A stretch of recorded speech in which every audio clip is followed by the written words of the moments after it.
Hello, my name is John, and today we're going to talk about the dangers of over drinking and the dangers of overselling in communities. Now, imagine you're on your way home after a long day at work, and boom, you've been hit by a drunk driver. Now, your driver is obviously going to be at fault, but who else could be held responsible for what happened? This could also be a bar's fault for partially over serving a person, or even a store clerk selling to a minor who may not know what they're doing with alcohol.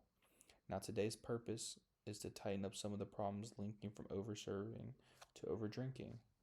Now, while under the influence of alcohol, your brain's neurotransmitters are altered, causing impaired judgment, your impulsivity, your risk taking behaviors. It also causes memory loss, also known as blacking out, along with messing with your balance and speech ability and your slower reaction times. You may not be prepared for what happens while under the influence of alcohol. It really damages a person's state of mind. Now, some of the more fearful symptoms are going to be your feeling of euphoria, the relaxation, and the feeling of inhibitions. This may cause a person to, hey, it's only one drink, it's not going to be a problem, to, hey, I want another one. And it could get ramped up from there. It could escalate very, very quickly. Now, some of the more deadlier symptoms is going to be your overdose, your alcohol poisoning. And some of these are just short term effects, by the way. These aren't the long term effects, being your brain damage, your drug addiction, your drinking addictions, your liver disease, your heart failure, and cancer. Now, one of the statistics I have today is that around 12,429 people die from alcohol impaired driving accidents alone in the United States. On average, that's around 34 people a day, and 2,117 of those are under the legal limit from zero point 0.1 to zero point 0.7 blood alcohol content.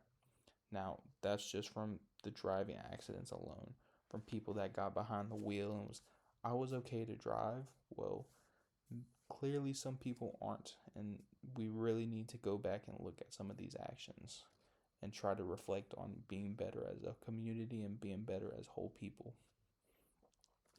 Now, 47,938 people in America died from alcohol induced causes. These may include your alcohol poisoning, your long term chronic conditions being the heart failure, the liver diseases, the total organ failures, and cancer, of course, I should mention as well. Now, there are some laws to help prevent the overselling aspect, also known as the dram shop laws. These hold people accountable to for people who serve alcohol. Some of these being like, if you're visibly intoxicated or if you're a minor, we cannot sell to you and we should not sell to you. With that being said, there are some other ways that they do try to enforce this, being the dram shop liability. This is this is a insurance around worth around $1 million that some restaurants do have to pick up if their liquor based selling or even beer selling is over about 50% of their profits.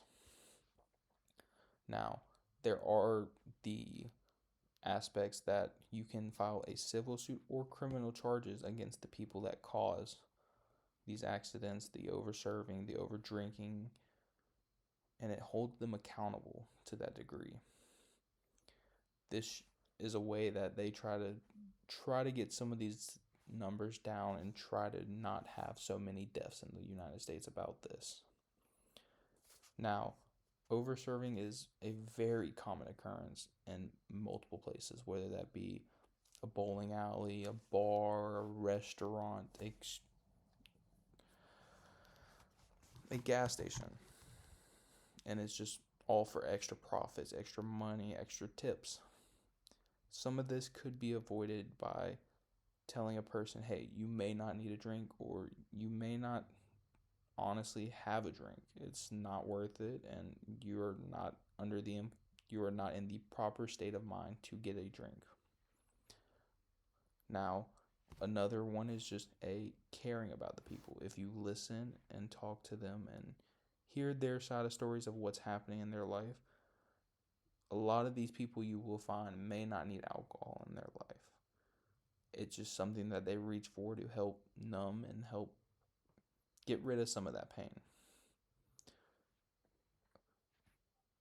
Over serving is very easy to happen because a lot of people do try to hide the fact that they are very drunk, and some are really good at it. And it's very hard to tell with certain people, with certain alcoholics, I should say, that are good at what they do. This is where you need to look into what they say carefully, how they speak, how they move, and you really have to pay attention. You can't just sit there and here's a beer, drink, or here's a drink, it's okay, you're good. I don't think you're over. You're gonna have to stop, calm down, and think logically. Hey, does this person need another drink? He's had this many, it's been this long, and it's a very easy thing to do. Now, overserving could get more worse if we don't do anything about it. It's a very easy thing to stop, but it's also a very hard thing to control. A lot of people in the industries really don't care what happened to people. You may not like the person, and it's just a drink, and they could go on to then hurt or cause bodily injury or even fatal incidents.